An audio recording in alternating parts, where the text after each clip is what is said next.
Hello hello hello, welcome to Fundu tutor NEET channel. आज हम reproduction in organism का part 2 पढ़ने वाले हैं। अगर आप लोगों ने पार्ट 1 नहीं देखा तो यहाँ पे आई बटन में आपको लिंक मिल जाएगा, देख कर आना। ये है आपका एनसीईआरटी के लाइंस। आप लोगों के कन्वीनियंस के लिए मैंने ये लाइंस को ही पॉइंट के फॉर्म में, लाइन के फॉर्म में, एरो के फॉर्म में लिख दिया ताकि आपको याद रहने में कोई दिक्कत ना हो। एसेक्सुअल रिप्रोडक्शन में क्या होता है, जो ऑफस्प्रिंग प्रोड्यूस होता है, जो न्यूबॉर्न होता है, वो बिल्कुल अपने पेरेंट की तरह दिखते हैं, बिल्कुल आइडेंटिकल टू द पेरेंट होता है, exact copy of the parent, बिल्कुल एग्जैक्टली अपने पेरेंट्स जैसे दिखते हैं। और जो अपने पेरेंट्स से एग्जैक्टली वैसे ही दिखते हैं उनको हम क्या बोलेंगे, क्लोन्स बोलेंगे। और क्लोन्स क्या होता है, मॉर्फोलॉजिकली और जेनेटिकली आइडेंटिकल होता है।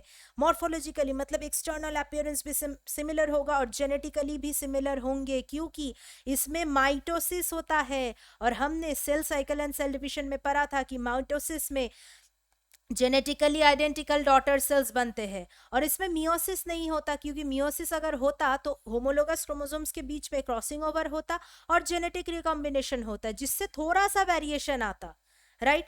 लेकिन यहाँ पे माइटोसिस होता है, इसलिए मॉर्फोलॉजिकली और जेनेटिकली सिमिलर होता है। उसके बाद एसेक्सुअल रिप्रोडक्शन कहाँ कहाँ देखने को मिलता है। एक तो आपका single celled organism. Single celled organism कौन सा है, कौन से किंगडम में मिलते हैं, मोनेरा और प्रोटिस्टा में।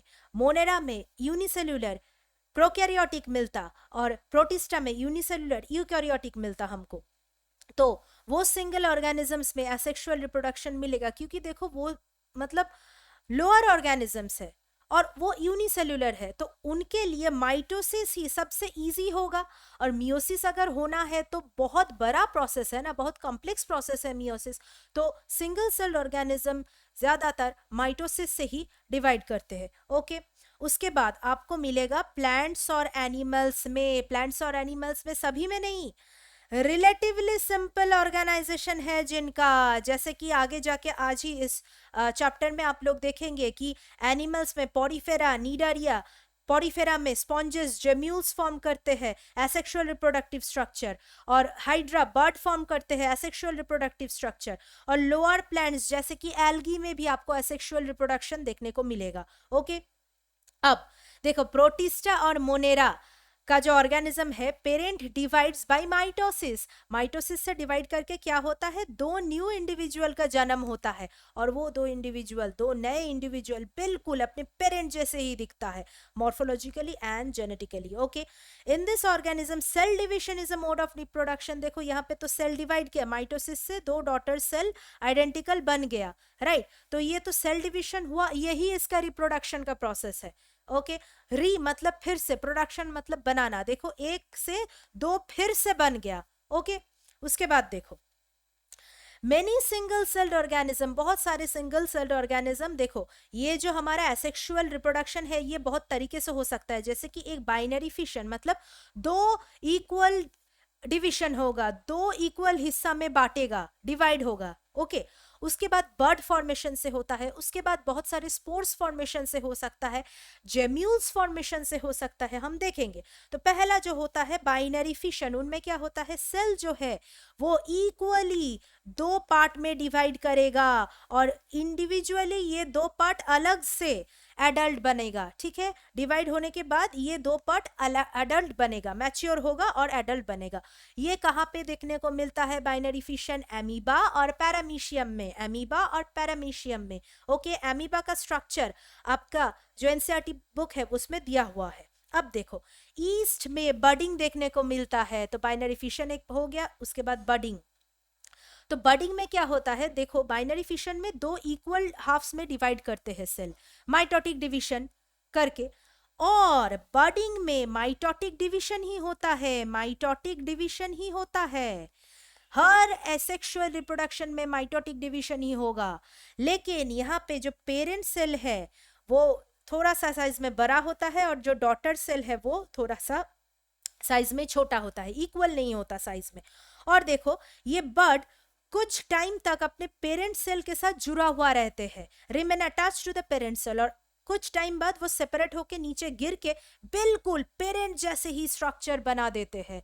Okay, clear. उसके बाद देखो उसके बाद हमारे एमीबा का स्ट्रक्चर बुक में दिया हुआ है। एमीबा में देखो बाइनरी फिशन, 2 इक्वल डिवीजन हुआ और आइडेंटिकल डॉटर सेल बना। ओके, और ये तो एमीबा फेवरेबल कंडीशन जब होता है तब करते हैं। लेकिन अगर मान लो कि अनफेवरेबल कंडीशन हो गया, ऐसा कंडीशन हो गया जहां पे एमीबा सरवाइव ही नहीं कर सकता, तब क्या होगा?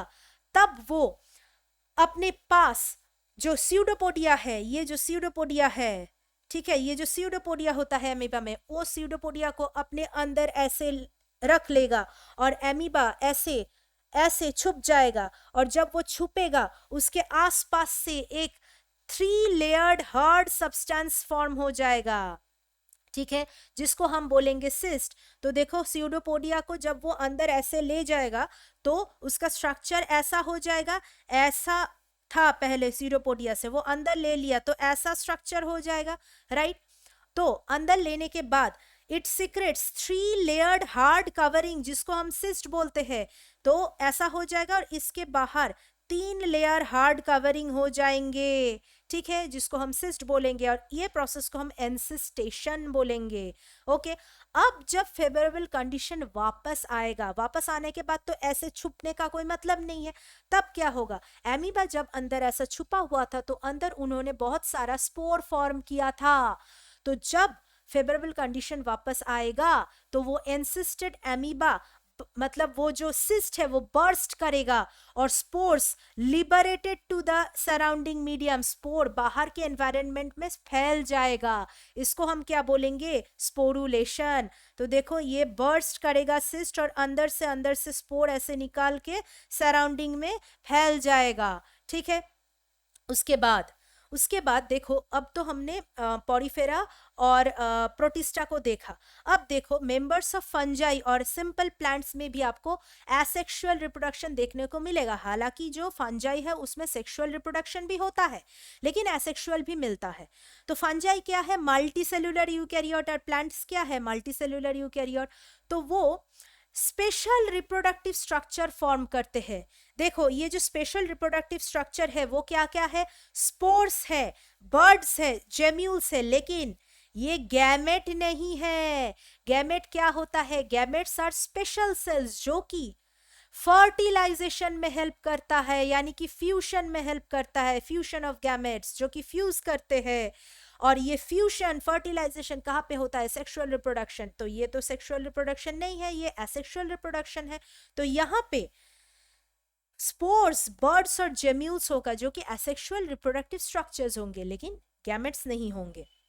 अब देखो आपको ये है हमारा कोनिडिया, ठीक है, कोनिडिया। ये पेनिसिलियम में आपको ये कोनिडिया जैसा कहा गया, पेनिसिलियम में आपको ऐसा कोनिडिया जैसा मिलेगा। देखो पेनिसिलियम में आपको ऐसा कोनिडिया मिलेगा, कोन्स जैसे स्ट्रक्चर फॉर्म करेंगे, इसलिए कोनिडिया, ठीक है। कोन्स जैसे स्ट्रक्चर से ऐसे ऐसे ऐसे ऐसे फॉर्म हो रहे हैं, उसके बाद इसको हम बोलेंगे कोनिडिया, पेनिसिलियम में मिलता है। और जूस्पोर्स, देखो यहाँ पे ये दो दो देख रहे हो एंटेना की तरह, ये एंटेना नहीं है, ये फ्लैजेला है, इसलिए ये स्पोर्स मूव कर सकते हैं, माइक्रोस्कोपिक है, इसको माइक्रोस्कोप के मदद से देखना पड़ेगा, और मोटाइल है क्योंकि इनके पास फ्लैजेला है, और इसलिए हम उसको जू स्पोर बोलते हैं। जू मतलब मोटाइल, ठीक है। उसके बाद देखो स्पंजेस के अंदर जेम्यूल होता है, ये एक पूरा का पूरा यूनिट जो देख रहे हो ये है आपका जेम्यूल, ठीक है, ये है आपका जेम्यूल, ठीक से लिखती हूं,